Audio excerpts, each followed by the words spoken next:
परिवर्तनी एकादशी व्रत कथा। इस साल भाद्रपद माह के शुक्ल पक्ष की एकादशी तिथि 14 सितंबर को मनाई जाएगी।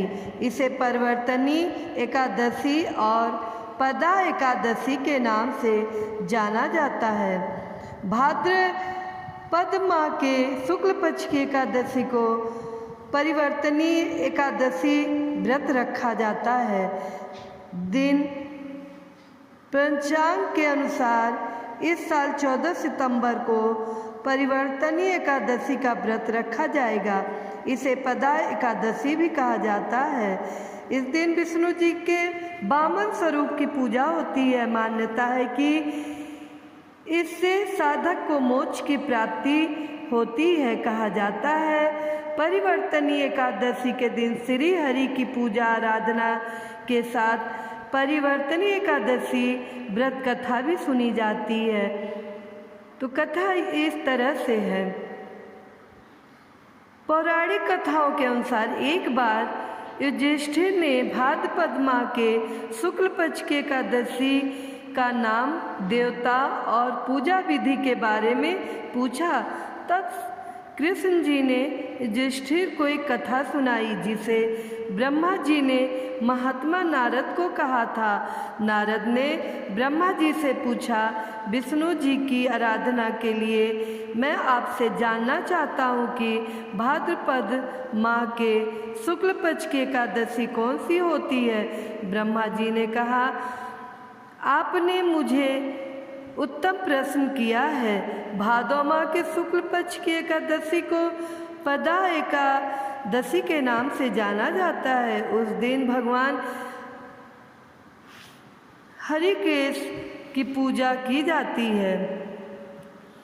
सूर्यवंश के मानधाता नामक एक चक्रवर्ती सत्य प्रतिज्ञ और प्रतापी राजस्य, जो राजा और ऋषि दोनों हो, उनके राज्य में अकाल नहीं पड़ता था। प्रजा को मानसिक चिंताएं नहीं सताती थीं और व्याधियों का प्रकोप भी नहीं होता था। उनकी प्रजा निर्भय और आर्थिक रूप से धन समृद्ध थी। महाराज के कोष में केवल ईमानदारी से अर्जित धन का ही संग्रह था। उनके राज्य में समस्त बड़ों आश्रमों के लोग अपने अपने धर्म में लगे रहते थे। मानधाता के राज की भूमि कामधेनु के समान फल देने वाली थी। उनके राज्यकाल में प्रजा का जीवन काफी सुखमय था।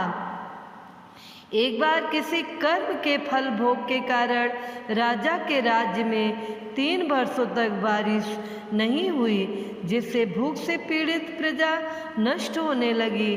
प्रजा महाराज के पास आकर कहने लगी कि आपको प्रजा की बात सुननी चाहिए। जल भगवान का निवास स्थान है, इसलिए वे नारायण कहलाते हैं। नारायण स्वरूप भगवान विष्णु सर्वव्यापी हैं। वे ही मेघ स्वरूप होकर वर्षा करते हैं और वर्षा से अन्न पैदा होता है और अन्न से प्रजा जीवित रहती है। महाराज, इस समय अन्न के बिना प्रजा नाश हो रहा है, अतः कोई उपाय कीजिए। राजा ने कहा कि आपने सही कहा, अन्न को ब्रह्मा कहा गया है।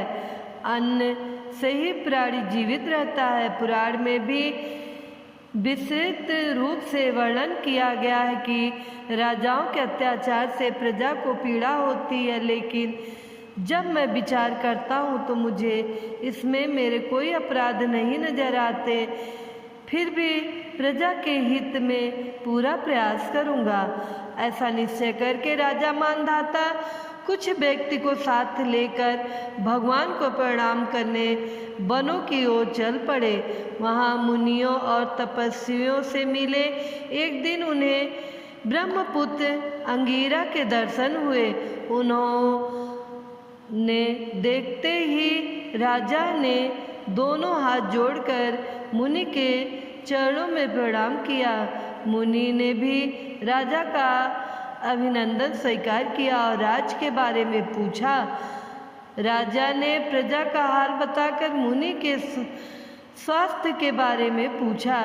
मुनि ने राजा को आसन और अर्घ दिया। मुनि ने राजा के आने का कारण पूछा तो राजा ने बताया कि मेरे राज्य में सब कुछ अच्छा चल रहा था, लेकिन किसी कारणों से वर्षा का अभाव हो गया है। इसकी वजह मुझे नहीं पता है। ऋषि अंगिरा बोले, सत्ययुग सबसे उत्तम युग है। इसमें लोग परमात्मा के चिंतन में लगे रहते हैं। इस युग में केवल ब्राह्मण ही तपस्वी होते हैं, दूसरे लोग नहीं।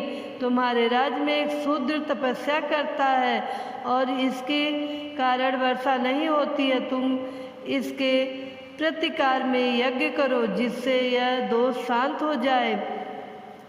राजा ने कहा, मुनिवर, एक तो वह तपस्या में लगा है और उसका कोई अपराध भी नहीं है, इसलिए मैं उसकी तपस्या अवरोध नहीं उत्पन्न करूंगा।